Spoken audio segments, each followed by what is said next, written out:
E ascoltiamo adesso la sindaca di Porto Empedocle, Ida Carmina, sulla morte di Andrea Camilleri.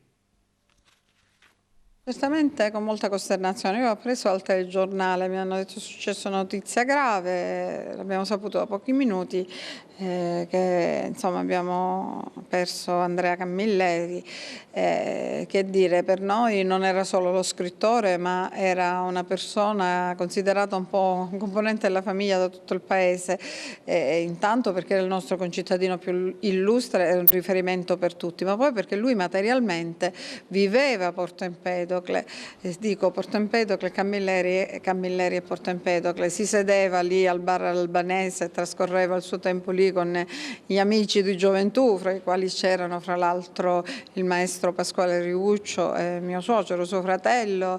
Ha vissuto anche momenti più tristi e più belli di questa città, quindi davvero per noi è quasi una perdita identitaria, è come se venisse colpita al cuore la nostra identità di marinisti. Del resto il nostro è un paese che si è costituito autonomo nel 1863, si può dire, avendo 93 anni Camilleri, la sua famiglia era già di qui, che davvero c'è un rapporto simbiotico fra l'evoluzione di questo paese e il maestro Andrea Camilleri. Abbiamo appreso che lui ha espresso la volontà di esequio in forma riservata, attendiamo notizie dalla famiglia anche su come comportarci, perché noi rispettiamo al massimo la volontà di Nene Camilleri. Intanto vedremo dove celebreranno le esequie, se qui a Roma non sappiamo nulla, sicuramente faremo dei momenti di preghiera ricordandolo. Poi mi sono sentita stamattina con Felice Cavallaro, che è un po' il riferimento e la strada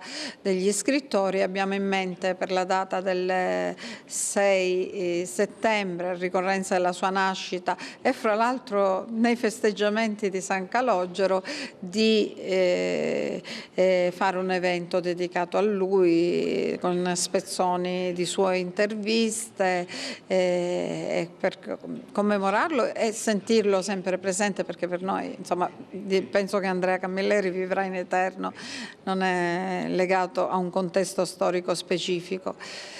Devo dire che mi ha colpito la circostanza che lui è nato durante i festeggiamenti di San Calogero e sale al cielo durante i festeggiamenti della Madonna del Carmelo, che è la Madonna, diciamo, festeggiata dai pescatori ed è la festa più antica del paese. Quindi è come se avesse voluto scrivere una sceneggiatura della vicenda finale della sua vita, ancora una volta legata a questo paese.